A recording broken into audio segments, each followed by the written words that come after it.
Hello, everyone, and thank you for joining us today. My name is Natalie Boyam, and I am the president and founder of the Defeating Epilepsy Foundation. We are a 501c3 in Southern California, and our mission is to provide the advocacy and educational resources needed to the epilepsy community and our society. Today, our guest is Ian Bone. Ian is the author of the book Sacred Lives, an account of the history, cultural associations, and social impact of epilepsy. Ian has been a consulting neurologist for over 30 years now and has a son who is battling epilepsy. Thank you, Ian, for joining me today. Thank you for asking me, Natalie. Okay. What is interesting about today's discussion is that our guest can see how epilepsy affects individuals, not just from a medical perspective, but from an advocate's perspective, a caregiver's perspective. One of the most challenging things for individuals with epilepsy is they wonder, do their physicians truly understand the complications epilepsy can cause in their lives? Ian, in your book, you discuss the mistreatment of people battling epilepsy in many ways. Do you feel individuals with epilepsy are still facing a negative stigma in these times? I certainly do, Natalie. I think probably the stigma today is a little bit more concealed and a little bit more subtle than it used to be in the past. You'll see from my book, I comment on how in the States, a long while back, it was difficult for people with epilepsy to gain entry into restaurants, and to gain entry into gymnasiums, to join sports clubs. All of that now has been sort of maybe eradicated, but there still is a significant stigma that lurks there, particularly in the areas of education and in the areas of employment. I know in America you have the Americans with Disability Act, and we have in the United Kingdom an act called the Disability Discrimination Act. And these were both introduced to try and help people with their employment and their education. But the truth is that they're very difficult acts to actually impose upon people. And you will find, for instance, in the United Kingdom, if someone develops epilepsy whilst in employment, it's a very different story from them developing epilepsy between jobs and applying for jobs. It's very difficult to apply for a job with the diagnosis of epilepsy, and it's very difficult to move from one job to another with that diagnosis. If you're in employment, though, our act is meant to protect you in that adaptations have to be made in the workplace to cope for your epilepsy. But the problem is that those adaptations often aren't made, and people do lose their jobs. And our Disability Discrimination Act is meant to be enforced by an organization called the Equality and Human Rights Commission. And I did a little survey in Scotland and found only on 2 occasions in the last 10 years an incident regarding epilepsy and discrimination actually found its way through to the very body who are meant to police the act. Oh my goodness. So I think even though the acts are all there, even though our legislators have tried to pass rules and regulations to protect those with disability, it is terribly difficult to enforce them. It Terribly is. difficult. It really is because with us having the Americans with Disabilities Act, and part of it was protecting employment, but also bringing buildings up to ACA code so they're handicapped accessible. A lot of them still aren't up to code, and a lot of loopholes are in place. Some of the one university I went to, the newer buildings are ACA qualified. But what they did for the older buildings, rather than make the repairs, they claimed that they were grandfathered into being historical buildings. Yes, So it yes, got them yes. through the loophole of not having to make the necessary accommodations for the students who need to gain access to them, which is really heartbreaking. And then as far as employment, in the state of California where I am, they have what is called a fire at will policy. And a lot of employers will take advantage of that because it's very hard to sue in the state of California if you are terminated, because they can say, well, this person wasn't reliable, they didn't Yes, come to yes. work enough, or, they just made it where we were losing money, so we could not continue to keep them.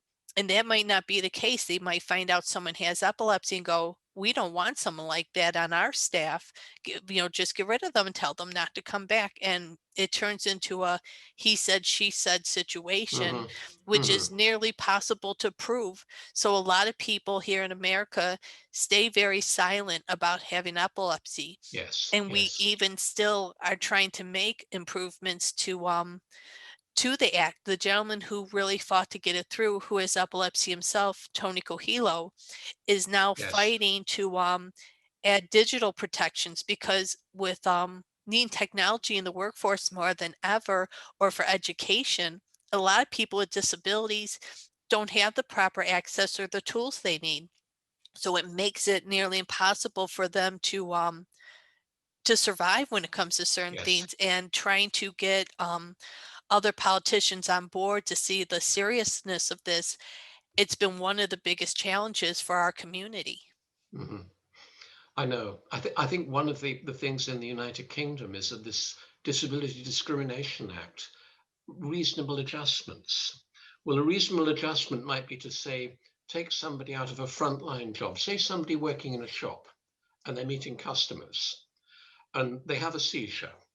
And the people who own the shop don't want somebody in the front of the shop who might have a seizure. So they move them to the back of the shop and they give them a menial job, and they give them a job that is possibly less paid. And therefore, basically, they're constructively dismissing them from their employment.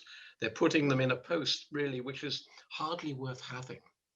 And yet they're not evidently discriminating because they are making a reasonable adjustment.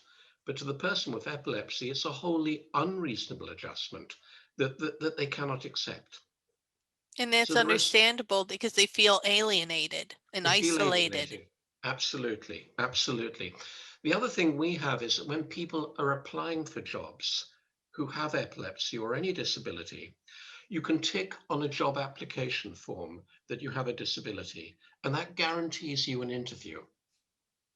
But at that interview, you come into the interview known to be somebody with disability. And therefore, it can be said, well, you're not suitable for the job. We don't like you. You don't interview well. There are so many ways of getting out of employing somebody who has a disability. And that again is the unfairness of it all. So many people, when they apply for a job in the United Kingdom, will not declare their disability. They will run the risk of being found out. And in a situation of epilepsy, if you go into a job having not declared your epilepsy, it's always on your mind that you might have a seizure in the Yeah. workplace. And so it actually puts you in a state of anxiety and makes you vulnerable and makes you more prone. So it's really not a good situation at all. No, it is. And it's very true the same over here, that the moment you disclose a disability, the likelihood of you getting the position, even if you're qualified and you can do the job, it greatly Mm, diminishes the chances of you getting a job. I know many times over the years, I hid when my seizures were controlled at first, I hid that I had epilepsy in fear that I'll lose my job, I'll lose my yes, medical yes. benefits. And with the healthcare system over here, private health insurance is extremely expensive. Most people cannot afford it. That's why they go through their employer and pay a percent of the premium. But if I would have lost my health insurance when I was single, it would have been $1,000 a month out of pocket for Yes. my medication. And that was my rent, that was my food money, that was my utilities, my gas money, insurance. It was everything pretty much rolled into one. So was I going to pay for my medicine and end up homeless? Or was I going to pay to stay my basic necessities to stay alive and be skipping doses, hoping that I could, Hmm. space out my meds and not kill myself doing it? And a lot of Yes, people with epilepsy worldwide are put in that situation. And it's yes, such a yes. dangerous situation for them. It's a paradox, but there is actually only one study, and it's many, many years ago, looking at people with epilepsy in the workplace and comparing the days lost from work with people who don't have epilepsy. And the people with epilepsy actually do better. They have more days in work. And this is not often understood that, I mean, say this is a study that goes way back many, many, many years ago, but it's a study that has actually never been repeated. And when you think about it, people with epilepsy, and I speak from my knowledge of my son, people with epilepsy are more regular. They're regular with their hours. They make their life more routine. They tend to be more punctual. They tend to foresee things that may go wrong. And the evidence is that perhaps that reliability makes them a better employee than someone who doesn't have to constrain or regulate their life because of their epilepsy. Oh, I agree, absolutely, because I found, well, myself as an entrepreneur, and even when my previous career, I knew I had to take care of myself or I wasn't going to be able to function in a position. Mm, So, things like exercise to relieve stress was essential. I didn't have the perfect diet, but I knew I had to follow at least something, try to eat as clean as I could to help with things like the side effects of my meds. It really does put you in a position, and I think because of and I can't speak for everyone with epilepsy, but myself personally, I found when people would tell me, "You can't go to school. You will never finish college. Who would want to hire you? Who would want to marry you?" All these things, I just felt inside, okay, well, step aside and let me show you how I'm going to do it. I couldn't mhm. let people's toxicity prevent me from living because I knew if I allowed that toxicity to take over me, I was done. Yes, yes, absolutely, absolutely. What you mentioned earlier on in terms of sort of doctors' sensitivity and understanding of epilepsy, when Tim was just about to go to university, he attended an outpatient clinic, and a young doctor who was maybe only a few years older than him said, "Why are you going to university? You have epilepsy. You won't get a job." Oh my goodness. Now, it's almost unbelievable that people in a caring profession can be so uncaring and so unfeeling. And that remark has stayed with me and stayed with Tim all of our lives. And it actually appears in the book. Oh wow. That's heartbreaking that someone would say that, especially in a position like that where your doctor's there to be a teammate to you. I see it as Yes, be absolutely. there to support you and say, things are hard, but let's work together and get you together so you can live. Hmm. Absolutely. Absolutely. Well, here in the United States, individuals with epilepsy not only face discrimination, but our healthcare system is very mismanaged. Medication costs are high, and many cannot get the care they always need due to cost. What is it like for patients in Scotland? It's completely different, really. In 1948, after the end of the Second World War, a national health service was introduced into the United Kingdom. And the kind of motto of that National Health Service was that care should be free at the point of delivery, that all people, irrespective of their background, their income, their social standing, all were eligible for the same quality of health care. And that's been the mantra of the National Health Service throughout.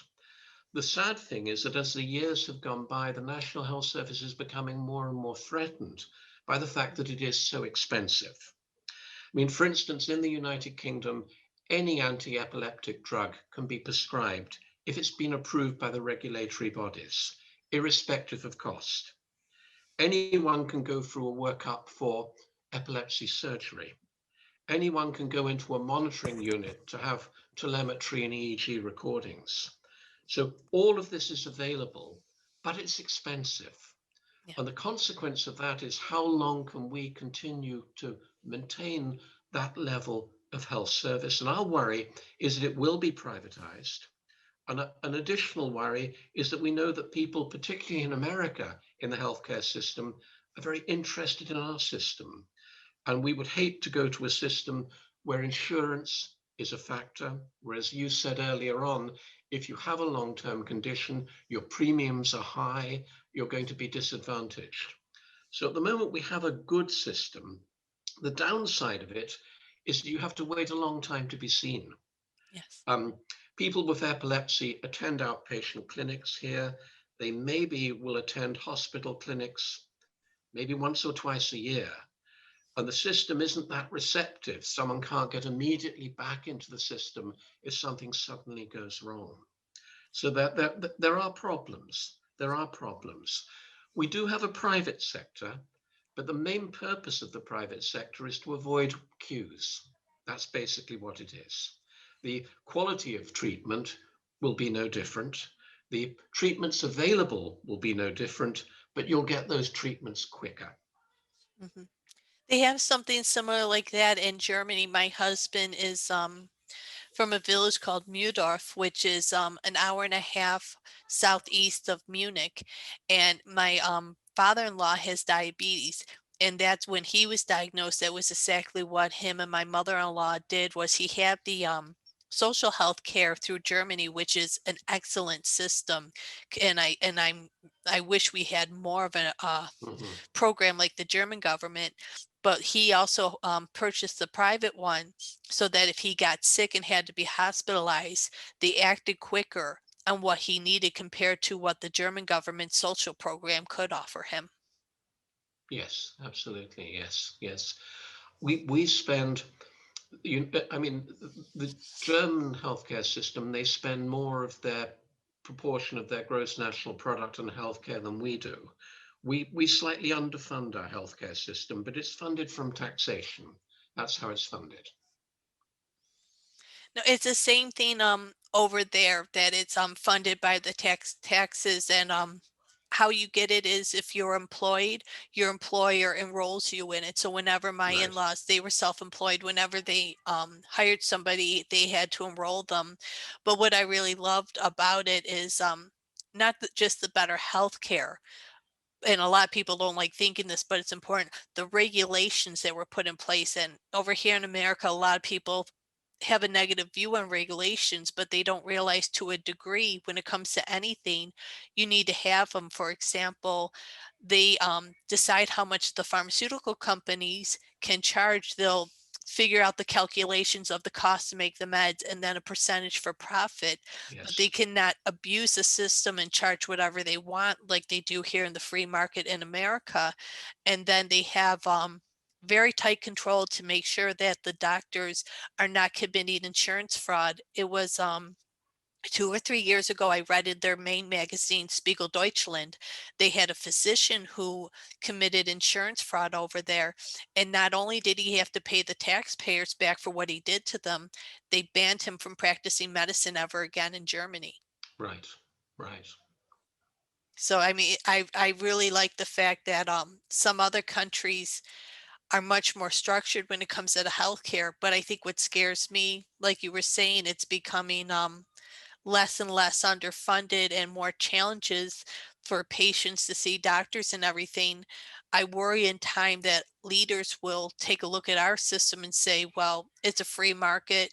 You can choose more what you want and work with that. But they don't realize that it's very difficult over here.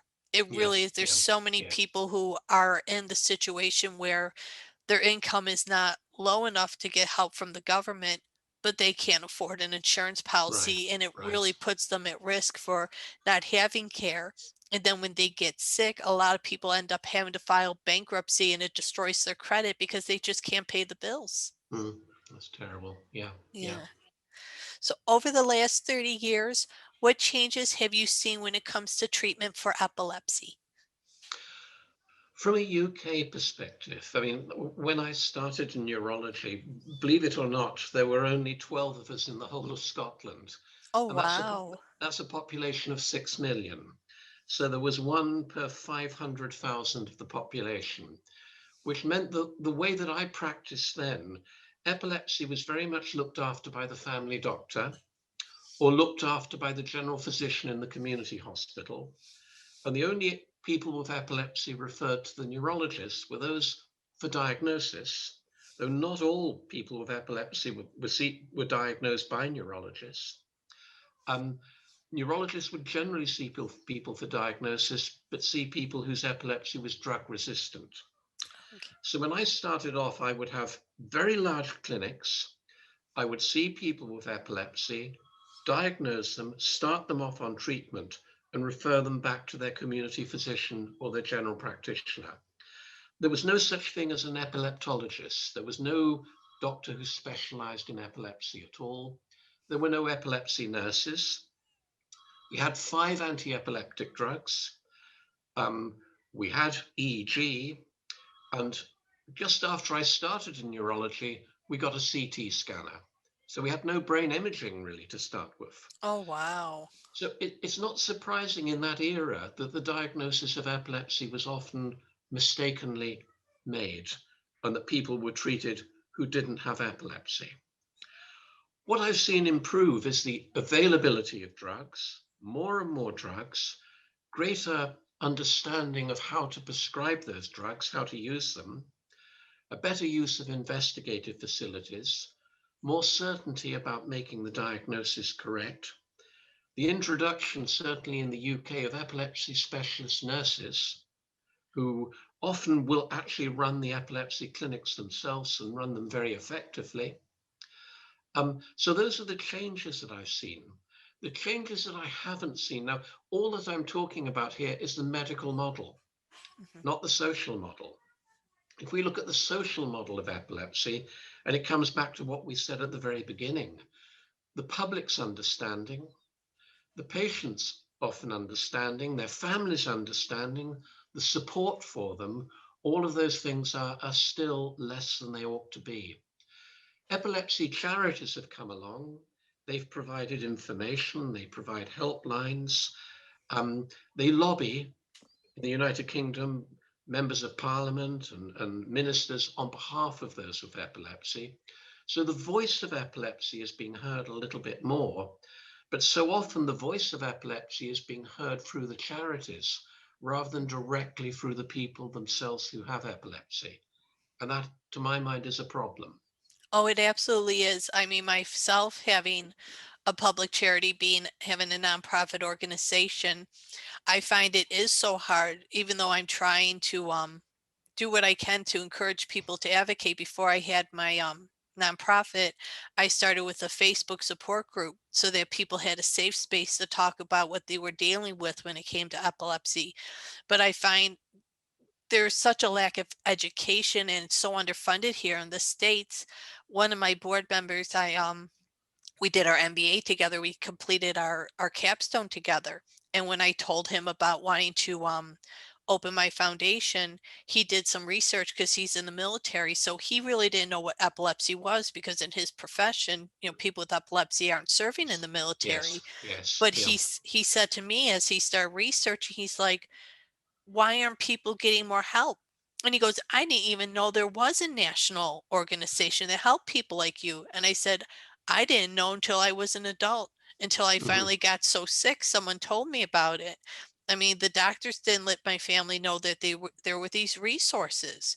So a Yes. lot of people are not even aware that there's these options. And I feel over here in America, what gave me the passion to even create my foundation, Mm, we have a national organization that does wonderful work. They work with universities, they're working to promote research, they're lobbying for better care, but they're not filling the void of what the community needs. And that's yes. where we're having the problems. And I see it on a global level. Mm, That grassroots organizations are just trying so hard at a global mm, level to mhm. lift this community up and show that while research and development is so essential, so is the well-being of the community. They need a voice, they need protection, they need somebody to help them advocate for themselves. And until we can really get that across, I really think the stigma of epilepsy will still be felt at a global level. I mean, even Mm, some of my interns who are volunteering for my foundation, one of them, she's a pre-med student. And I did an interview with her and another doctor recently. And she just said, the perception of what you see in the media, in movies, talking about that, she goes, what it is and what I'm learning about now are two different things. So there's mhm. such a mismanagement of an understanding of epilepsy in the community. I think that's absolutely right. And I think one of the issues, I think, with some of the big epilepsy charities is that they're very corporate. They're Yes. very corporate indeed. And whereas, as you correctly say, they're lobbying for research, they're lobbying for patient rights, they're not actually meeting many people directly with epilepsy. Yes. You often find the membership of these societies is actually relatively small. In Scotland, there are 50,000 people with epilepsy. I doubt if there are more than 1 or 2,000 who are actually members of our major epilepsy society. Oh, wow. So the vast majority of people are not joining. And as you say, they're the voices in the community, the voices that are not being heard, with the anxieties and the every day-to-day living issues that epilepsy throws up, not being advised, not being helped with. No, and it just holds so many back where I feel at this time in history, there's no reason for people to be held back. And it's kind of ironic the way I've gotten attention from people in my profession who worry about, okay, if I were to hire someone like you, how much of a liability would it be? How reliable of a Mhm. worker? And I said, here's the thing. I said, we have 3.4 million people here in America with epilepsy. 70% of people can control their epilepsy with anticonvulsant medication. I go, but so many of them long term end up on disability because of the stress of trying to find gainful employment, fighting for proper health care. I go, people Yes, who have potential and can contribute eventually get pushed out of society. Now, if we could remove the stigma and help that 70% get in the workforce, whether it's learning a trade, having them make their own small business, going on for higher education, I said, think of the economic growth we could have. Rather than them depending on people, they can be independent and be their own person. They can have their own funds and contribute to their communities, which contributes to society. And once I yes. put it in terms of numbers, all of a sudden they go, I never thought of that. I go, Mhm. yes. I go, when you're discriminating against people with disabilities, all disabilities, and you're trying to alienate them, society hurts themselves doing it. It hurts Yes. everyone. I think stigma and addressing stigma is such a huge problem. I mean, 1 in 4 of us know someone who has epilepsy. 1 in 2 of us will see a seizure at some time during our life.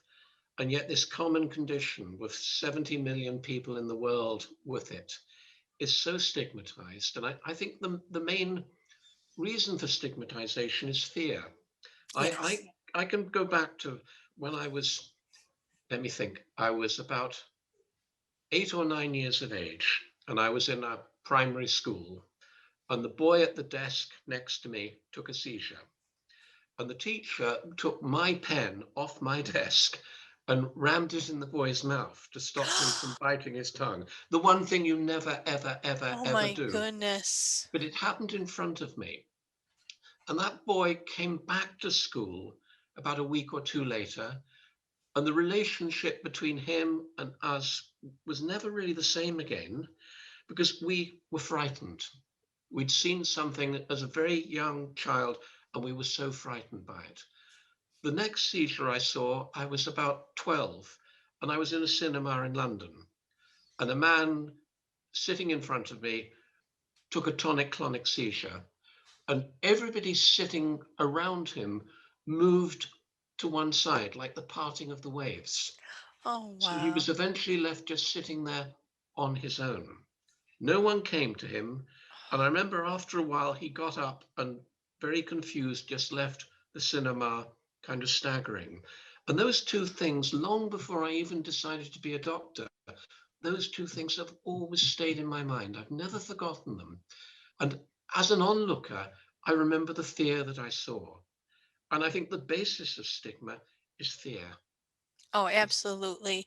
I had a seizure in public in 2004. I had a complex partial seizure when I was finishing my undergrad work. And I felt so terrible because it frightened my classmates and really frightened my professor, even though the university had on file that I had epilepsy. It mm, really wasn't explained to my professors what could happen if something no, happened to me. They really didn't understand. yes, And I yes. felt so terrible that my professor got put in a situation where he didn't really know what to do. And he got Mm, scared and called security. He didn't even know what action they should take, and they called medical attention. And I admit, when I went back to class, I mean, I was very lucky. I had some friends who were very compassionate, but I also yes. had some a couple of the students, and I understood it.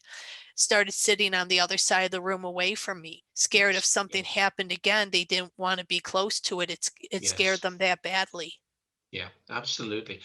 I think it's the courage too of Tim when he was at university. He was in a lecture theatre of about 100 people, and he took a seizure there. And the thing that I've never forgotten about that is the courage that he had the next day to go back into the lecture theatre, sit in the same seat, and obviously, you know, his nerves on edge, sit through that lecture and go through the same thing again, like someone falling off a bicycle and getting back on it and riding it again. Oh, that's Um, wonderful. but it's the courage in that, and it's the courage that you think, well, someone deserves a medal for doing something like that. It's a courage that we underestimate, that people with epilepsy have. Their ability to go back into the coffee shop where they previously had a seizure, to go back into the cinema where they previously had a seizure, and just face it up. That's courage. Oh, you have to. You have to if you're going to move through life. I mean, I found what was ironic was my professors, when that happened, my professors rallied around me because, of all people, the person who was the disability director of the school called me in after having my seizure. And I was so taken aback because she put her hand on my hand and said, "Honey, not everyone is college material." And I pulled my hand away and I said, "Well, guess what, honey? I am, and I will Mhm. walk across that stage in May." And my professors, pretty much in so many words, told her, "Knock it off," that Yeah. they were not Good. going to allow them to dismiss me from the school for what happened. Mhm. Good. And I mean, that's the ironic thing. The one person you think who would be there saying, "Don't worry, we're going to make things all right," was the first to try to push me away. And it was Yes. just Yes. remarkable that so many of my professors didn't look at me as an epileptic. They looked at me as their student. Yes. Good. Good. Do you feel that there is a chance that a cure can be found for epilepsy? I think alleviation, I think things will improve. I think more people will become seizure free. I think more people will become better controlled as better drugs are developed. I think to answer the issue globally is a different answer. I know your involvement in the Democratic Republic of the Congo Yes. with Dr. Kazadi, and I know there that the availability of drugs, the availability of the care that's required, will it ever come up? Will it ever match what we're perhaps lucky enough to have the opportunity to get here? I think the global answer is a much more difficult answer, really. You know, the 70 million are spread throughout the world, and many of them live in situations and places where access to drugs that we now regard as being a standard treatment are just not available. Oh, I yeah. went, after I retired, went to work on the West Bank in Palestine, and I've been to Nepal and worked in the hospitals there. And there you were dealing with phenobarbital and phenytoin, dilantin. Oh, my They, goodness. they were the drugs, and I think I think carbamazepine Tegretol was also available, but that was basically it. You weren't looking at the more up-to-date drugs that so many people now are on that are so much more efficacious and have lower side effects. So I think things will improve. I think epilepsy control will get better, but my concern is whether that will happen globally. Mine as well. I mean, myself, I spent the first 10 years after being diagnosed with epilepsy on phenobarbital. And the nicest way I could put it is it really robbed me of my childhood. Those years are Mm, just such a blur. I recently did an interview with a gentleman in Georgia who was battling epilepsy. He has a show, and I just told him, he asked me to show some pictures of when I was younger, and I sent him a couple pictures of my childhood. And there was one in there where I'm in a field with flowers, and he said, "Oh, how pretty, where was that?" And I said, "I don't remember. I yeah. don't know where that place Mhm. is. I don't know who took the picture. I don't know why I was there. I Yes, can't I yes, can't even yes. tell you what happened." Mhm. And I think so many people don't realize how powerful these medications are, especially the older ones. And the one thing that I'm so blessed with, my partnership with Dr. Casati and his foundation is just the dedication he has to his Yes. people. And it's just such an honor to work with him. We recently just partnered, we're finalizing it. We partnered with the University of New Mexico under their Project Echo program. And my husband and Dr. Casati trained for it. And what Project Echo is, it was created by a doctor in New Mexico who worked for the university, because so many people in the rural areas were living at such a level of poverty, they could not even afford to get into the city to the clinics to receive care. So this wonderful doctor went into these areas, trained the primary doctors about these conditions, the signs and symptoms, what they had to do to help save lives. And now they're implementing this program all throughout the world. So Dr. Hmm. Casati is going to be working through the program to train primary doctors and nurses in the rural areas to learn about epilepsy and to be able to improve care for their patients, because down there there's 600,000 patients and 8 neurologists, which is Yes. Yes. impossible to take care of everybody. Like you were saying in your situation years ago, you pretty much were assigned hundreds of thousands of people, and how that's impossible to do. You had to rely on help from the primary doctors, or there were going to be a lot of people who didn't get the care they need. And I Yes. just Yes. find we've just finalized an agreement with a pharmaceutical company down there. They have their main headquarters in India, and they have agreed, along with Roe Foundation and them are working with us to donate all the medication needed to Dr. Casati's clinic. So the Good. 502 patients who are there are going to now be guaranteed access to their medication, which I'm still in a state of surreal shock, because this project I put together, this Right. was the second phase of the project, and I thought this is going to be the one that's going to be nearly impossible to achieve. How do I convince pharmaceutical companies to gift medication through their nonprofits or practice corporate social responsibility for these people? How can I make it happen? And this gentleman reached out to us and had read about us and said, send me a list. What do you need? And Excellent. Yeah. I froze there for a moment, thinking Right. the hardest part of this project, the one that I won't lie, I felt so vulnerable to, could I make this happen, just happened there. Excellent. That's very good. That's good. Yeah. So I find people who are in these situations are the ones who are ready to fight the hardest. Hmm. They're done with it, and they know that there can be something better. So I'm hoping in time to implement the program throughout Africa Right. and help to remove the stigma there of people being possessed or demonized. I don't Yes. want to see people hidden anymore. There's no reason families should have to hide their loved ones in fear, Mm. thinking, a village, might hurt them or even hurt the whole family. Yes. Yeah. What can they do to have some level of safety? Hmm. I saw that Dr. Kasadi today, I think, is speaking about epilepsy not being contagious, Yes. trying to educate people into understanding that it's not a contagious condition. Amazingly, people in this part of the world thought it was contagious even into the 1930s, 1940s. Oh, So, wow. so it's not that long ago that people started accepting that that wasn't the case. Um, Anyhow, it's good to see the work that he's doing. That's marvelous, and the work that he's doing in conjunction with yourselves. Yes, I'm really proud of him, and I think he's setting a wonderful example, and I'm hoping more people in time will follow in his footsteps, and we Hmm. collaborate together and really make something wonderful. But what has it been like to care for people battling epilepsy, but especially your son? Well, I I think it's odd because I mean I'm not the only neurologist who has a child with epilepsy. That's I can think of two or three straight away. So it's not a unique situation. For me, there was a positive side for me in that I had a greater understanding of what it meant to have a seizure. Um, so I think I had more empathy. I mean, it was only natural that I would have more empathy. There'd be something wrong with me if I didn't, living with it on a day-to-day basis.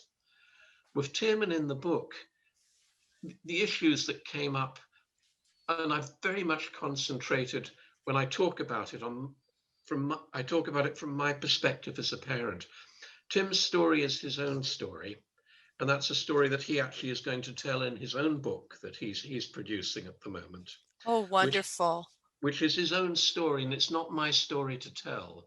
But what I can tell is what it feels like as a parent at the various stages. Stages when the diagnosis is made, the fear of what might be causing the epilepsy, what you tell the teachers at school about it, what you tell your son's parents about it. Because if your son is going to sleep overnight in somebody's house, have a sleepover, then they're required to know, but they're not bound by the professional confidentiality that a school teacher is. Yes. So if you tell one parent, does it get round all the other parents? Does it get to the children? And you have a situation where your son's friends know he has epilepsy, but he doesn't quite know because you've not used that word. And in a Yes. very small child, it's difficult to use that word. We have two other children, two girls, and another issue was the way that we all interacted as a family around this, how we managed things as a family. So it was education, diagnosis, starting off on drug treatment, gradually explaining to him what the problem was. Because again, at that time, there were no guides to what to say. The doctors never told us what to tell him. They Yeah. never told him what was wrong. So it was up to us in the end to try and explain to a very small boy what epilepsy was. Um, so in the book, I've really concentrated purely from the point of view of a parent on childhood, on adolescence, and leaving home. Because leaving home was a big issue. Oh, Because yeah. up until then, we were, if you like, in control of anything that went wrong. When he left home and went to university, it was other people who were going to see the attacks, who were going to be in control of the situation and might interpret things wrongly or manage things wrongly. So in the book, I only take my story up to leaving home. And the story from then on, in terms of going out into the world, employment, but that's basically his story. Yeah. No, and that's one thing, I think doctors and don't realize, at least here I can say, the importance of really educating the whole family, Mm, because it caused a very toxic environment growing up, and not because my parents didn't want to be supportive. They had no support team. I mean, mm, every time I was put on a new medicine, my personality changed. The side effects caused me to act in certain ways, and my parents were overwhelmed by it. yes, There yes, was no absolutely. recommendation for a child psychologist. There was No, no it was pretty much give me my medicine, and if I had a seizure, if I went into status, call an ambulance. That was the care plan. yes, And yes. dealing with a child who is already having, especially my teenage years, dealing with the frustrations of, I see my friends getting a car for their birthday and they got their license and I can't drive. Seeing my friends being able to take part in sports and activities, and the Mm, school alienating me and refusing to allow me to be in clubs or participate in sports and be with my friends. And I mm, didn't, it was very painful for me. yes, And I yes. think my parents, they knew they had to deal with it, but it was always, we traveled very little except to see family, because in my parents' mind, what if I have a seizure? What do you Hmm, do? What hmm, if we're in an airport or on a plane and I go into a seizure? What do you do? And I didn't really understand it in my teens and as adults, because once I left home to go on for higher education, my parents traveled more. They did a lot with my sister and brother. And I admit, I felt at first a sense of jealousy. I was angry because I thought, why didn't we do this all together? I felt alienated. mm, mm, And mm, I realized once I got older and really understood, it wasn't my parents were trying to alienate me. It was fear, like we talked about, not too long ago, the fear of it, the mm, constant what if of it. And I think once they saw my seizures were controlled and finally could relax a little, they could live a little more. And with my sister Yes. and brother being so much younger than me, my sister's 11 years younger, my brother 12, they could do things together. And, I can't be upset with them. Now that I can see it from, I can't say I see it from my parents' view, but I can have more empathy and try to see it from a caregiver's perspective. I could see why they did the things they did just because the constant what if and not having someone to fall back on. Mhm. That's absolutely, absolutely right. I mean, that's exactly our experience, and the dynamics within the family of the other siblings, and how you try and balance your attention and your caregiving. You give an example that you maybe one of your children has a seizure on the day that the other child gets good exam results coming through the post. Mhm. How do you try and balance that sort of situation without appearing to be neglectful of the successful person who's got the good exam results because you're concentrating on the other issue? Is getting that dynamic. And I don't think that we managed it, to be absolutely honest. Going back, in all truth, I don't think we managed to, to balance dealing with epilepsy within the context of a family. I think we found it very, very difficult indeed. We really Yeah. did. It's interesting what you said about participating with other people. And again, I remember Tim going on holiday and we had the opportunity to go snorkeling off one of the Greek, I think it was a Greek island or somewhere, but he couldn't do it. And that was the very first time I saw an activity being him being excluded from an activity, and the other two going off with their friends and enjoying that activity. And what you say about sports, there's so much misinformation. I mean, again, being told not to play contact sports. I mean, no evidence whatever that there is any potential harm in playing contact sports. And I think there are two NFL players who have epilepsy, who've declared their Yes. epilepsy, who play in a sport where there's a lot of contact. And yet in schools, climbing the parallel bars in the gymnasium, climbing the ropes, all of these things were, to some people with epilepsy, denied. And if you don't share common experiences in your development and your growth, it's no wonder that you then find yourself being pushed into a situation of becoming isolated and standing apart. Oh, absolutely. Because that was one of the hardest things I over time made myself do was make an effort to have the best social skills I could. But I Yes. admit it didn't happen overnight because of years feeling isolated and away from others, especially in my youth.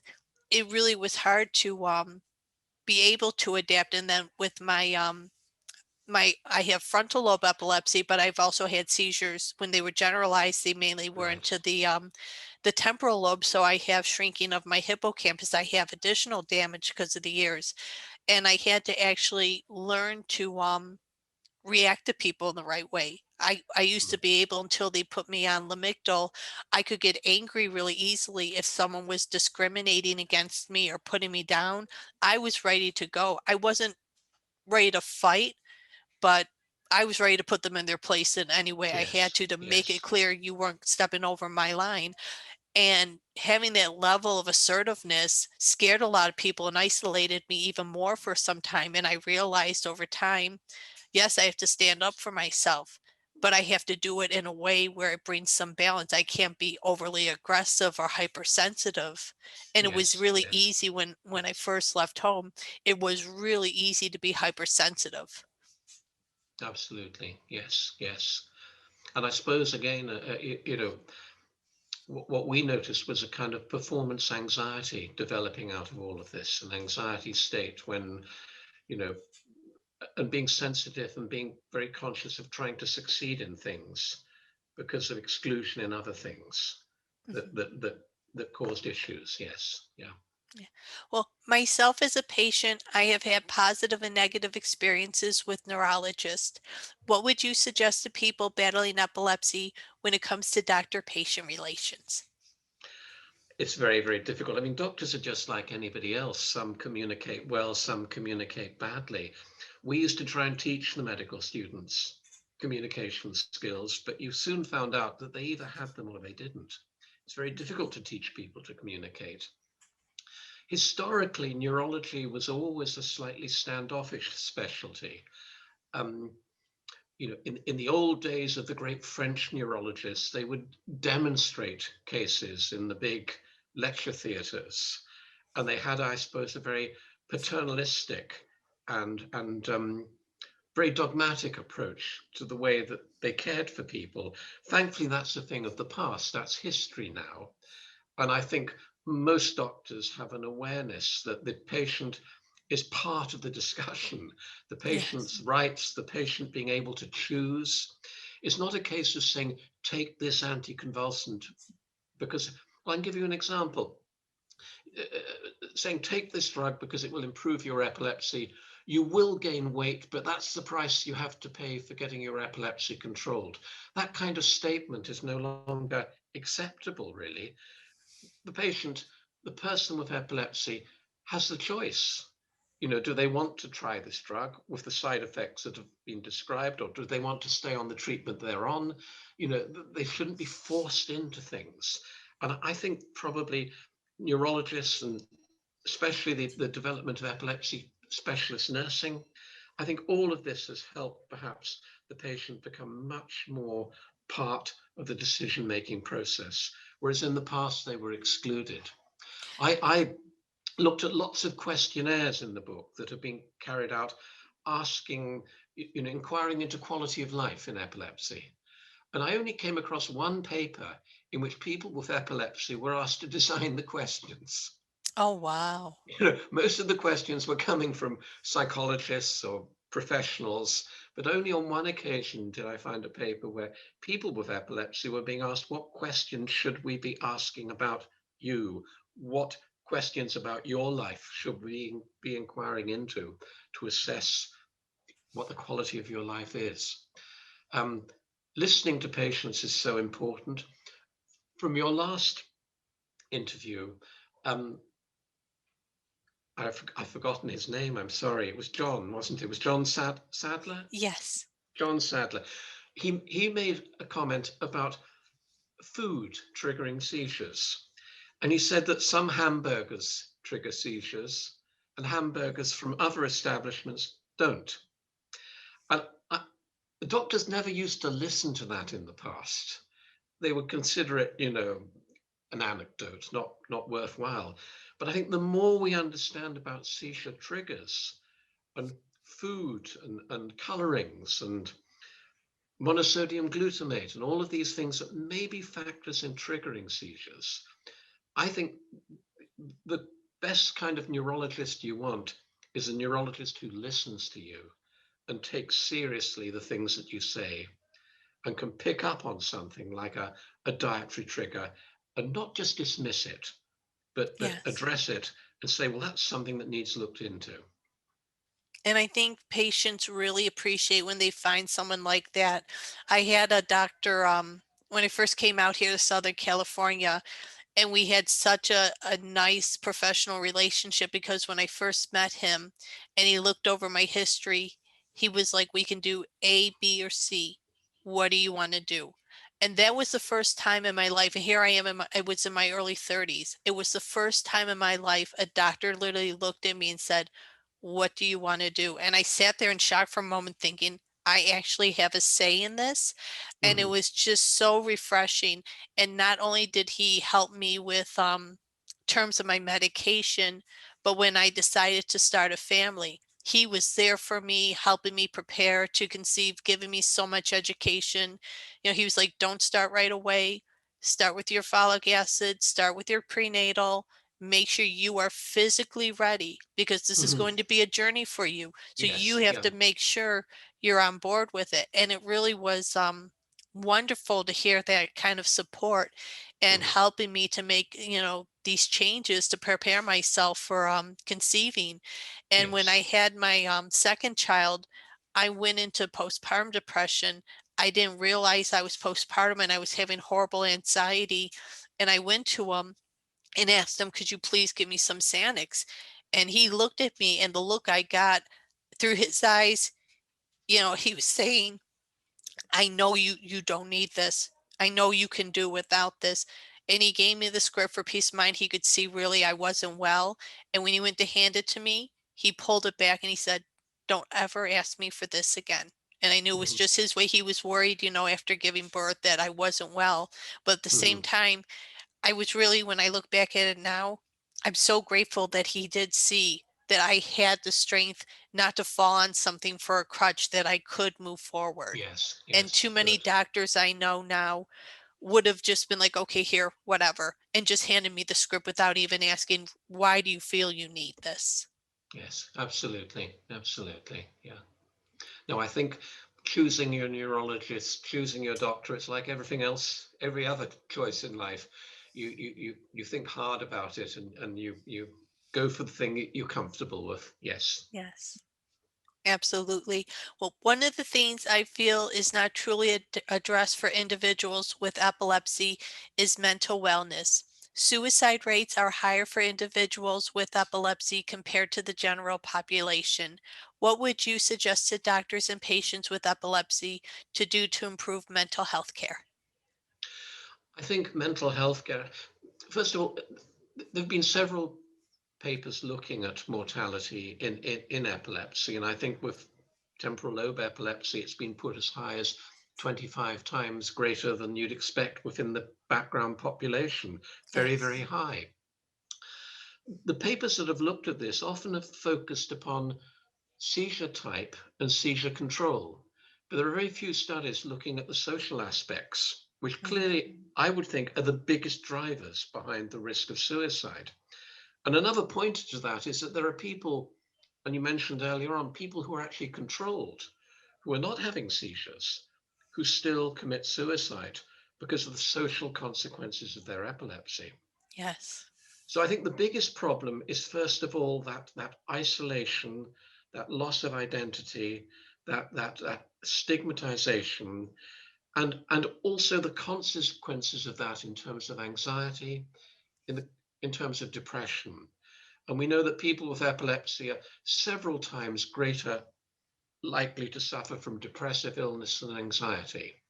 Some people have argued that that's part of the biology of epilepsy, but I don't see how you can ever separate that from the possibility that it's the consequences of having a long-term condition like epilepsy and its impact upon your life.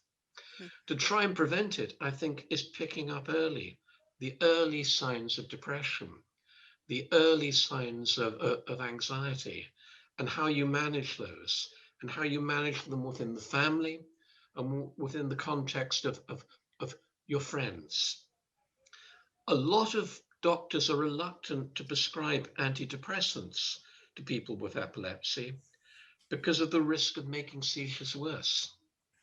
Now, whatever the arguments of the efficacy of antidepressants, and I know there are considerable arguments as to just how effective they are, but whatever the arguments, to deny somebody the opportunity of a treatment that might make their mental health better through fear that they might make their epilepsy worse, when the risk of making the epilepsy worse is more theoretical than practical, I think it's denying somebody a treatment. I Yeah. think there's a great need for involving in epilepsy services psychiatry and psychology. And again, that wasn't there in my era at all. But I think now epilepsy services should be run with available psychiatry, available psychology, all the support that's needed for the mental health issues that epilepsy inevitably throws up.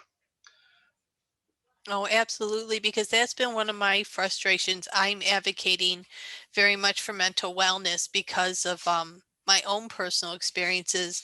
And like you were discussing with the research, I came across a study that was published in 2016. They were collecting data from 17 states here in the US from 2003 to 2010, and they concluded that people with epilepsy are 20 times more likely to commit suicide than the general population. But when you look at a lot of the information on other foundation sites, it's so misinformed. They'll say it's 2.5 to 5 times, which is not Yes. true. It is such at a higher level. And when I found out through the I can't remember the name of the peer reviewed journal that I read it through, But to me, I just said those numbers are not acceptable. Why Oh, aren't we absolutely. on this? And I think it just comes down to with I can't say for the United Kingdom, but for here in the United States, they really don't push for mental health care in our healthcare system. It's very Mm, hard to get coverage, or you're limited to how much you can go. You might be mm, able to get a visit a month, or if they feel it's not bad, maybe once every few months. And for somebody who's been traumatized, I mean myself, I was very lucky. I experienced a very negative trauma and came across an organization that helped me, and I started going to therapy on a weekly basis. And it was so necessary because about 2 months in, I hit rock bottom. I mm, actually started having suicide tendencies, and mm, really what helped me get through it was, well, 1, my family. I mean, I'm a mom, so suicide isn't an option. That my children give me the strength to not wanna give mhm, up, and I'm very blessed that my husband, not only is he a wonderful husband, but he's my caregiver and best friend. And when he saw how low I was, he knew he had to be by me. But also, my therapist warned me, luckily, about it. She told me going into this and trying to heal, getting into your subconscious, you're going to feel frightened. You're going to feel depressed. You're going to at times feel, why am I even putting myself through this? She goes, but it's the first step to healing. And I mhm. feel people with epilepsy are not being told that or given the resources. And then after a while, there's no hope. They're I think just that's burnt out. I think that's absolutely correct. I mean, it's again, I mean, SUDEP is a terrible thing, and we all know about SUDEP. We hear about SUDEP, and quite correctly we hear about it, but we don't hear a great deal about suicide in Yes. epilepsy, and yet it's a significantly larger number of people who commit suicide than succumb tragically to SUDEP. Yes. No, that is very much the case. I found, sadly, why we've had such attention about SUDEP here in the US is the families who have come forward to advocate. It was sadly not mentioned to them that this was a Mm, risk. yes, And that's then right. when their children died, it was so traumatizing. They're Mm, trying to mm, do what they can not to have a repeat in history. But I can't tell you how many stories I've read through different social media sites where someone has lost either a sibling or a child, and they had no idea what SUDEP was. It was no, a yeah. beyond frightening experience for them. But Mhm, also, like you said, I don't think they talk about the mental aspect of it and the pain it causes people. And I find that not only do the patients need help, but the caregivers should be getting access to these resources, because I can tell my parents would have needed it. It would have benefited from it greatly if they had someone to vent to when things were yes. not well. Because I Mhm, found that so many people, when they vent on social media, the other thing is my family doesn't understand. My parents are angry with me. They think I'm exaggerating or at times faking this for attention. I'm not faking. Why is everyone turning on me? And it's just mhm, because both sides are just so emotionally, mentally burnt out from what's mm. taking place. Yes, yes, absolutely, absolutely. Uh, One of the biggest frustrations I have experienced is trying to justify why I share my story. I feel too many people with epilepsy who can make a difference stay quiet about it. When it Mm. comes to people like celebrities, why do you think they choose to stay silent? I think it's a great tragedy that they do, and I feel that they are self-discriminating by doing so. I have a particular interest in this because if you look at the incidence of epilepsy, I've looked at the English Premiership is one of the biggest football leagues in the world. It has about 900 players registered to play in it. No footballer has declared their epilepsy. I think there are a couple of NFL footballers who have. Yes. In our House of Parliament, we have over 650 members of Parliament. Two have declared their epilepsy, but both of them have been seizure free for many years. In Yes. the entertainment world, we know of people who've died. We know about Prince and his epilepsy. We know about one or two people, but only a smattering. There are so many people out there celebrities who could step forward and show the world the side of epilepsy that would make people, well, it would do so much to banish stigma. And, Yes. and and you're sitting in Los Angeles, you've got Hollywood. I know about Danny Glover, but I don't know about any other Hollywood star who's declared their epilepsy and has come out and been an ambassador and spoken on behalf of it and raised awareness. I don't know of anybody.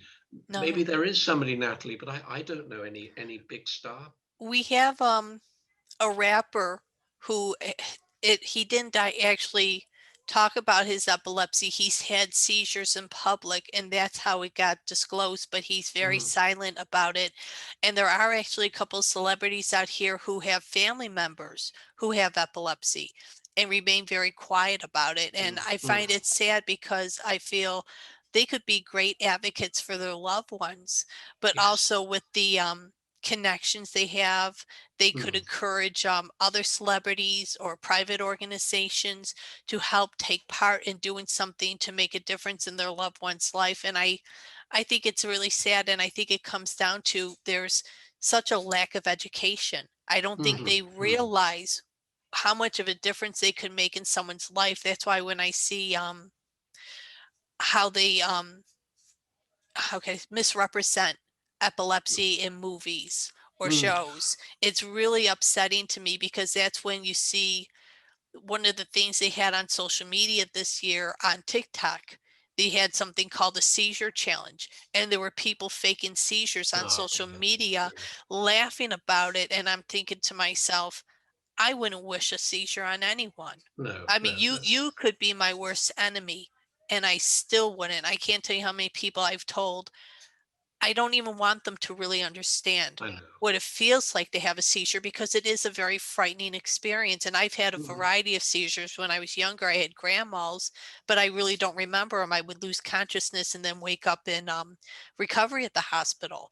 But as I got older and started having complex partials, it scared me because I had two types. I would either completely lose consciousness and I would act like I was drunk is the best way. I could not mhm. comply, I could not comprehend things, and the thought of, having that happen in public really frightened me Yes, because yes. what if it happened to me in public and someone called the police on me, and the I police know. thought I was failing to comply? Would the police kill me or arrest me, do Mm, hurt me in any way mm, for mm, having a seizure? And even mm. now with, COVID. I caught COVID and they didn't take me seriously at the hospital because it got into my sinuses and throat, but not my lungs. So they Mm, thought I just had a bad cold. And then I mm. caught a bacterial infection on top of it. And I started having heart arrhythmia and my cognitive impairment got worse to the point where I work as a research assistant. I've been doing a project with a professor and I went to start putting my data together, putting my outline for my journal paper and I'm looking at the APA template I follow, and I didn't know how to fill it out. I literally did Yes. not know how to Yeah. write anymore, and it was so frightening. That's when I'm like, I think I'm dying. I can't even do what I love, what my passion is anymore. I don't understand what I'm doing. And when they Mm. put me on a high dose of antibiotics, they had me on for 10 days, 1,750 milligrams of amoxicillin. They were really trying to pump it out of me. When the brain swelling came down, for the first time, I experienced simple partial seizures.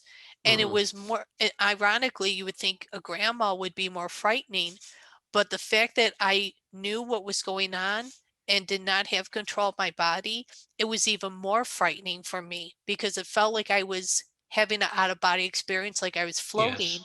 And I'm Yes. sitting there, and my husband's, "What's wrong?" I said, "Well, I'm here, but I'm not here." And he goes, "What do you mean?" I said, "I know I'm sitting in the chair." I go, "But Mm, I can't feel my body. I'm leaving mm. my body." And he's looking at me like, "What are you talking about?" And it was scary. And then one Yes. time Yes. when it happened, I briefly lost my eyesight for a few seconds. I had a whiteout, and it was just so scary. I told my husband until I'm hoping to get to an epileptologist soon. I just changed medical groups. I said, until I can see somebody and find out, was this just a one-time thing or is it something I might have to deal with the rest of my life because of COVID and the infection, I'm not driving. Even though I Mm, have a mm, valid license, I feel out of respect for my community and myself until I know why it happened or could it happen. I should not, I'm not going to abuse my privilege that I've been given. I'm going to mm, stay off the road mm, out of respect for everyone's safety. absolutely. The issue you raised with the police is because I know from your website that Lance Forgan Yes. wrote an article about somebody who'd been shot and paralyzed. I Yes. think that's correct. And it's always been a big issue with me, the police. I, over the years, have done quite a bit of legal work on behalf of people who've been arrested during automatisms, people who've been found wandering in a street and someone's tried to restrain them and they've struck out and what have you. And it's always been, I think, a big problem in trying to get the law, the enforcers, to understand that someone recovering from a seizure is not somebody who's high on drugs, not somebody who's trying to carry out a misdemeanor.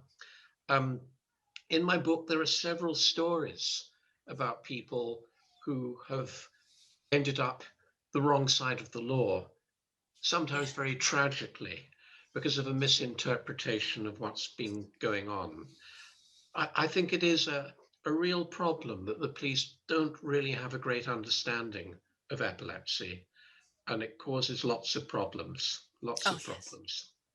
And it's very scary because over here in the US, they really don't train police No. officers to take care of things like understanding epilepsy or understanding mental illness, how people can react. And sadly, at times it results in many unnecessary deaths. And Yes, I yes. understand that we can't expect a police officer to be a doctor and just diagnose and say, okay, this is what's going on. Here's how we proceed. But I think it would bring the police a lot of peace of mind when they are on the job of what to do for Mm. not just the citizens' safety, but even their own. Even their own, yes, absolutely, absolutely. No, I dealt some while back with a man who'd basically had urinated in an ambulance. He'd taken a seizure, I think a complex partial seizure, had been put in the ambulance. People thought that he was drunk. They were taking him to the hospital. When they opened the ambulance, he'd urinated. Well, I think he'd had another seizure. Yeah. Anyhow, they charged him. Amazingly, paramedics charged him with doing this in the ambulance. And the case, because our legal system is very slow here, the case eventually took about a year and a half to come to court. Oh my A year and a half. goodness. And of course, when it came to court, the judge, we call them sheriffs in Scotland, curiously. It's the one thing we share with America. We have lots of sheriffs. Anyhow, the sheriff threw the case out of court and said this is an absolute nonsense. A prosecution should never have been brought. Hmm. But that man had had to live through a year and a half of facing a court hearing. And I'm And sure that it was should frightening. frightening for him. And his Yeah. epilepsy, not surprisingly, worsened during that year. And he should Oh, never have been subjected to that at all. Never. no. Oh my goodness. I'm glad that the sheriff threw it out and saw how downright ridiculous it was that Yes. really he needed help not being labeled for doing something that he didn't do. Oh, how sad. But I'm glad Mm. that they saw really what it was and that he They saw what didn't it was. Yeah. face any time or any type of other legal consequences for Mm. it. Mm. One of the reasons so many Americans stay silent about having epilepsy is fear of losing a job, being rejected in a relationship, many things that result in people with epilepsy feeling isolated. What would you say to society when it comes to accepting others with epilepsy? There's no reason why they shouldn't, but the sadness is, and again, we know from the literature that even in recent times, if you ask people, would you like your son and or daughter to marry someone with epilepsy? Would you like to work beside somebody with epilepsy in the workplace? The negatives outscore the positives, sadly. And it's no wonder that people therefore don't disclose. I was going to show you a book And I'm afraid Yes. my camera's the wrong way round. So you won't actually, I don't think you'll, do you see the title of that at all? Oh, let Or me is it, see. or is it the wrong way around? It's okay. Having epilepsy. It's a good thing I could read backwards. This is a wonderful book, Natalie. It's published by Oh, the Temple University, Philadelphia, okay. written written in 1986, and it addresses disclosure, amongst many other things. How many boyfriends tell their girlfriends? How many fiancés tell their intended? How many Okay. people how many people actually get married and the person they married doesn't know they have epilepsy? That is a wonderful book because it addresses so much of what we've discussed today, and yet it was written, I think, in 1986. Oh, And wow. these same conversations are going on without a great deal of progress for people with epilepsy. So the whole issue of disclosure is discussed here. There's a wonderful chapter on accepting the diagnosis when you're told for the first time and how you react to it. And it highlights, and again, sometimes the fault of the doctor. Doctors don't like breaking bad news. So they often break it with a question mark at the end. And they say, well, we think you might have epilepsy. Now, that's the worst thing to say because that person then leaves the clinic thinking they only think I have epilepsy. Yeah. And by the way, my EEG was normal, which it is in 50% of people in any case. Yes. So I would recommend anyone reread this book. You learn so much from the past. And it's so sad that books, these are two psychologists, two American psychologists. They studied, I think, 100 people with epilepsy and asked them questions about their life, their lifestyle, their employment, their education. And it's just a very, very revealing book. I really would Yeah. recommend it. Thank you so much for letting me know about it. No, it's very true that so many factors play into things. When I really thought I was going to be single my life. I really did not see myself marrying or having a family. So for the longest time, I just focused on my education and starting a career. And it's ironic, when I met my husband, I wasn't even dating. And a couple of my friends said, you need to find a nice guy. And I'm like, I don't have time to be doing stuff like that. Right. I was in a little, Uh-huh. my mid 20s. I wasn't worried about marriage. I wanted to make money and, just enjoy life. And my one friend said, at least find somebody to go have a cup of coffee with once in a while. You need to get out and being around and do that. So they dared me to put an ad on, when they used to do the online dating. I did that, and a friend of his pretty much did the same thing. He had just finished dental school, and they were talking in the lab. He got accepted. NIH awarded a grant to his team, and he got to stay on and pursue his PhD. And he said to one of them, I'd like to have a girlfriend one of these days. And they're like, well, put an ad on. And when we first met, we just clicked and we were best of Right. friends. And I Right. saw we were going towards something else. And I admit I was so scared to tell him, because in the past, the moment I told somebody I was dating, I had epilepsy, it was over. And Right. there was just something so special about him. And I thought, should I even attempt to say anything? And I realized it would be so wrong of me not to Mhm. tell him. And when I Yes. told Yes. him what it was, and he said, well, it's something we're going to have to deal with together, aren't we? Hmm. And that's when I knew I found my soulmate. Good. When Good. I Good. heard those words come out of his Yes. mouth. Absolutely. But what I feel so bad about, that a lot of people I don't think realizes, along with the discrimination I face, a number of people have discriminated against him for choosing to marry me. And not Yes. just colleagues or people in public, but my in-laws were very angry with him because of in German culture, you don't talk about illness. They see it as a sign of weakness. So the fact that here I was on medication and having to have treatment, my in-laws were looking at my husband like, why would you pick a sick person to create Yeah. a life with, spend a life with? Why would you do that to yourself? And they made it very clear for many years they did not approve of me being with their son because of having epilepsy. Yes. Yeah. I mean, this is a kind of discrimination by association, and Yes. again, I think it's something that a lot of people experience, and a lot of people aren't aware that it even exists. But it does. Yes, absolutely. Absolutely. Well, one of the biggest challenges people in America who are battling epilepsy face is having access to reliable transportation. Many can't drive and it limits to what they can do. For people living in Scotland with epilepsy, are there services to make sure they can get where they need to? Very simple answer to that, Natalie. And the answer is yes, that anyone who can't drive on medical grounds gets a free bus pass. Oh, wonderful. So they can travel anywhere in Scotland. They can travel the whole length of Scotland. They don't have the same system on the railway. So you don't get a free train pass, but you get a free bus pass. Yes, yes. Oh, that's wonderful. I But don't think they did it for the see, I didn't live in New York City. I lived in upstate New York near the Canadian border. mm, And we had a train, but I don't think we got a discount for the train.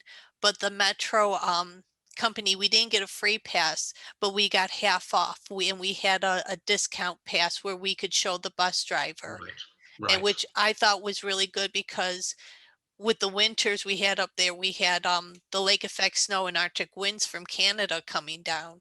It was nearly impossible to get anywhere without a car. Yes, So yes. I was beyond grateful that when the time Mm, I could not drive, I had a resource to turn to. mm. We also have another um, fallback situation called access to work. So if you have a condition and you cannot drive, and say you're a shift worker and you have to be at work at 6 in the morning or coming home at 6 in the morning, whatever, you can actually get a taxi for access to work. Oh, nice. So it's very, there isn't a problem here with that. No, not at all, not Oh, at all. that's wonderful. Can you tell us more about your book and why you decided to write the book? Tim and I decided about 3 years ago that we would write a book, and then we realized that we had two different stories. His story was very much his own personal story of facing all the issues that epilepsy had thrown up for him. I wanted really to write and to try and put in perspective the history of epilepsy and why it had become so stigmatized. So we had kind of different agendas, and therefore we went separately with the project, which I think was probably the best thing to do. What the book's tried to do is that it's tried to look at the history of epilepsy through the ages. It's called Sacred Lives, and the Yes. reason why it's called Sacred Lives is because the Greeks believed that people with epilepsy were sacred people. They were the opposite of perhaps what some people wrongly think today, but sacred lives. So the people with epilepsy were believed to be blessed, and some were believed to be geniuses. So the Greeks and the Romans, to some extent, followed that line. And then as we move through the centuries, epilepsy became discriminated against. It became associated with the devil. It became associated with criminality. And it gradually, right into the Victorian era, people with epilepsy were being put in asylums. They weren't receiving any care. They were believed to be possessed. So the first half of the or first quarter of the book sets up out this history and the emergence of drug treatment and the emergence of surgical treatment. We then go on to the way that epilepsy is looked at in the movies, which you've mentioned already. Men with epilepsy in films are generally bad. Women with epilepsy in films are generally pretty and vulnerable. So there's this very interesting separation of the sexes in terms of how the movies treat them. Um, but you're quite correct. The movies treat epilepsy appallingly. And when you consider that you have to be so sensitive nowadays with respect to issues of sexuality, issues of race, in the entertainment industry, and yet disability still is something that Oh, people yeah. can get away with the most appalling misrepresentations. So I look at epilepsy in the movies, epilepsy in painting and art and the artists, epilepsy in literature, epilepsy in music and the theatre, And then I look at the way epilepsy is represented in the media, in the press, and then I go on to the law and epilepsy, how it used to be perceived that people with epilepsy were of criminal or had an inherent criminality. And I dismiss all of that and say what nonsense this all was. Oh, yeah. And basically go through all the law, all the regulations in relation to epilepsy, like driving, where there's no consistent regulation throughout the world. Not even in North America do different states agree on how long you should not drive for. Oh, It's highly absolutely. variable. So there's a lack of consistency there. I look at epilepsy and immigration. Did it stop people from immigrating? And it did. And I think it's the US Immigration Act of 1906 that prevented anarchists, prostitutes, and epileptics from entering America. Oh, I did not know that. Yes, yeah. Oh, I think I wow. think it's 1906, and it's the Immigration Act. Yeah, That it's was in. one thing I always worried about with when things weren't doing very well over here because of the previous administration. One thing I was worried with elections is if Trump won again, with the hostility we're seeing over here now, was it going to get worse? Mm, And my husband and I were talking about going back to Germany where his family is, or going somewhere like Canada. And that was the one thing I worried about was my epilepsy, but also my sons have severe type A hemophilia, which is yes, so yes. much rarer, and the prophylactic treatment is so expensive. I admit I got scared thinking if we have to leave, if things are not safe for us, will we be able to leave? Will another country allow us to come in with these circumstances? I think some countries look at costs of care as part of looking at immigration and whether you can move to them. Mm, I, I, I, I I think I'll probably get it wrong, but I think Canada used to look, for instance, if it was the care of someone with epilepsy, it would depend upon the severity of epilepsy and their drug bill and what have you before a decision was made. I think that's still the case today. I'm not quite sure on that, but it used to be the case with Canada. Yeah. Yeah. Um, but the final bit of the book is really an epilogue, just looking back as a parent at all the things that I've learned that I felt I could pass on to other people, the positives and the negatives, the things that we felt as a couple that we had done wrong, things that we felt that we'd done right. We always tried our best. And if there were areas where we failed, well, it wasn't through lack of trying. Um, but it's all the worries. When a child develops epilepsy, you think, why? And then you remember an old aunt or an old uncle who used to stare into space or something, and you begin to overinterpret things within your family. And then you're starting to say, well, it came from your side of the family, not my side of the family. All of these things that we shouldn't be thinking about, all these negatives, do naturally come into your mind. Oh, yeah. Trying to work out why on earth has this happened? What have we done wrong? Have we done anything wrong? Um, so that's how the book concludes. But it concludes, I hope, positively, because at the end of the day, I think it's all got to be positive. And we've really got to look at a way that we banish stigma. And it comes Yes. back to our celebrities and our well-known people and what they could do at a sweep to Oh, yeah. improve the whole perception of epilepsy.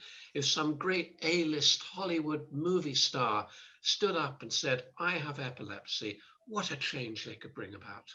Oh, they could. Or even any of these politicians to fight, like Yes. Tony Coelho when he helped with making the Americans Yes. with Disabilities Act. If more people could come forward like that and say, look where I got despite having epilepsy, now why are Mm, we going to suppress the rest of society? I think it would mhm, really, really be wonderful. I think the only thing I can truly say myself personally, where it comes to epilepsy, the blessing it brought me was, one, I have a lot of empathy for others, but at the mm. same time with my children having a chronic illness, I know their capabilities and potential, and I won't hide or alienate them. I won't allow others to deny them. I'm very a very fierce advocate for them when it comes to their education and opportunities for them to have. But I think the one thing that surprised a lot of people when it comes to my son's cares, now that they're getting a little older, I'm slowly showing them how to advocate for themselves. And I think it threw the doctors off. My youngest has had an inhibitor, and he was in real bad shape for a while. And then a new treatment that came out, instead of having to find a vein or go through his port, now it's an injection to Right, right. it manipulates what's going on. So even though there's not enough factor 8 there, the medication manipulates it so it'll bind to the factor 9 and 10 and make the clot. And so the doctor's like, well, let's schedule to have his port out. And my son became scared. And I said, this is what we're going to do. I go, you're going to pick a date. But once we hit that date, you have to keep your promise that we can take it out. I go, if you Hmm. want to keep it Hmm. in right now, it's yours. You can keep it in. But eventually, he goes, the doctor's right. It has to come out. And the doctor first looked at me like, what is wrong with you challenging me for And I'm thinking, why would I put my son through surgery in a state of fear and traumatize him and have him look at a sense of, this is my body, if almost feeling violated that someone stepped in and forced him to do something, rather than help him set goals that, okay, I know it's scary, but let's work towards removing that fear and prepare him for it. And I Hmm. and so many people look at me and go, well, he's just a child. And I'm like, well, yes, he's a child, but he's a child who's going to live with this Yes, illness into adulthood and throughout his life. And this is the time now he has to learn to have some degree of a say in his health and well-being, yes, so that as yes, he gets older, that confidence will grow and he won't be afraid to do it. yes, yes, absolutely, absolutely. But for any individuals who watch this who are not battling epilepsy, what would you suggest to them when it comes to learning about and knowing someone with epilepsy? I think again, it's understanding the condition, understanding that people with epilepsy are no different from anybody else until they have an attack, and then they have their attack, and they're no different from anybody else. And I think that's the message to try and put across.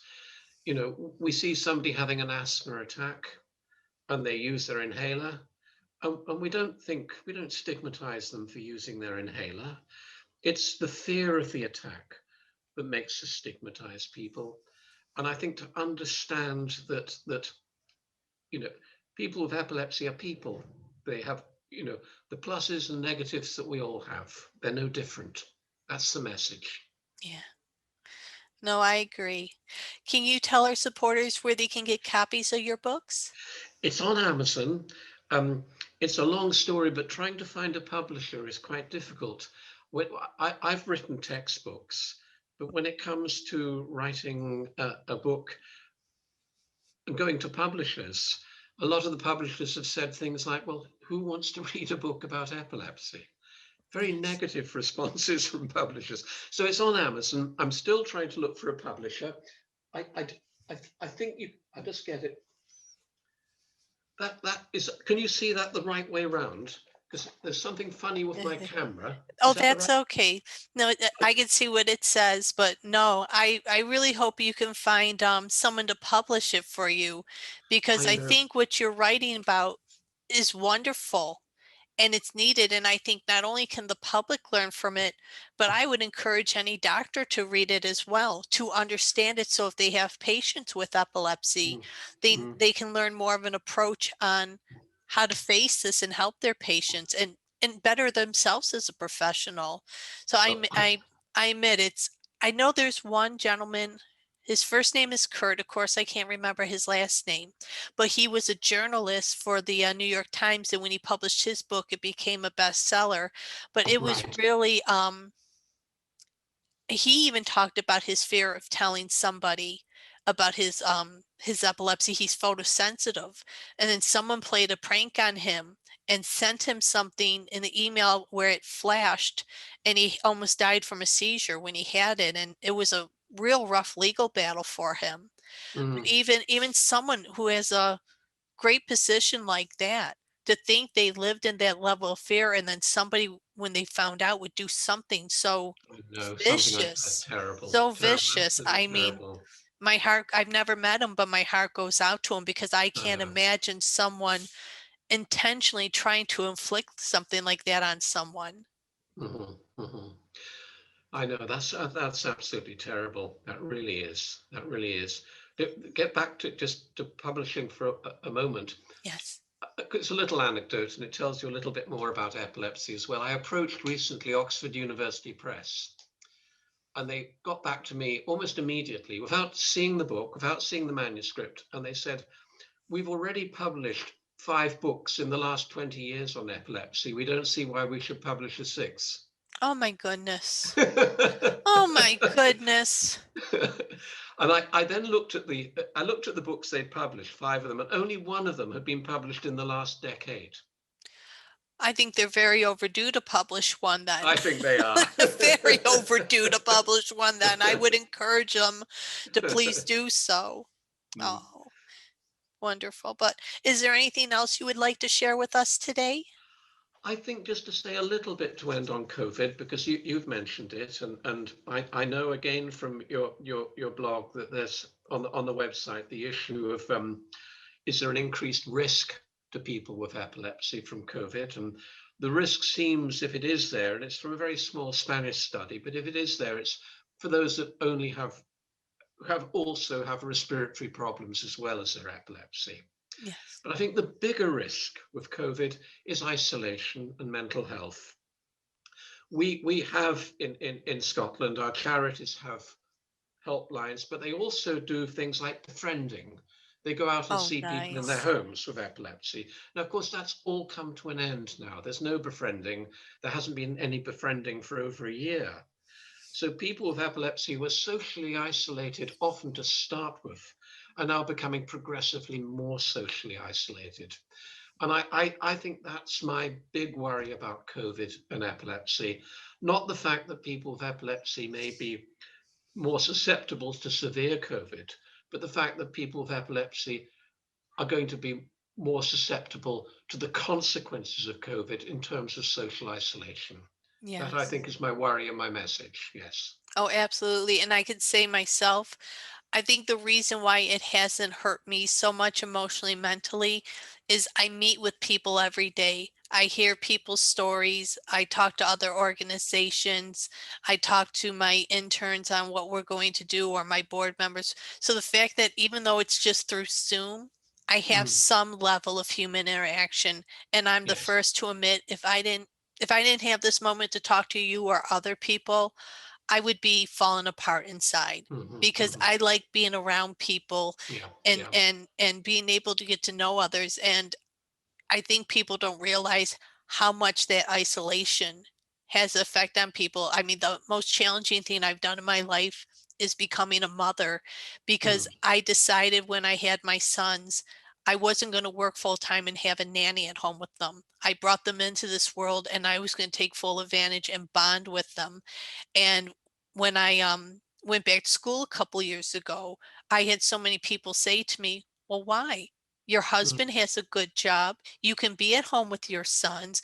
Why would you do this?" And I said, "It's simple." I go, "I miss putting a suit on and going to work every day and being yes. around Yeah. people." I Yeah. go, "I Yeah. went from being around people all the time to being alone at home with a baby." I said, "If you think that didn't have an effect on me, it does. It's one of the hardest jobs you can have, becoming a parent and having Mm, to take care of a dependent child." So I can see very easily now that they don't have someone to visit with them. And if they don't have access to Zoom or Skype or all the other outlets we can use now, how much that can have an effect on them I know. I know. negatively.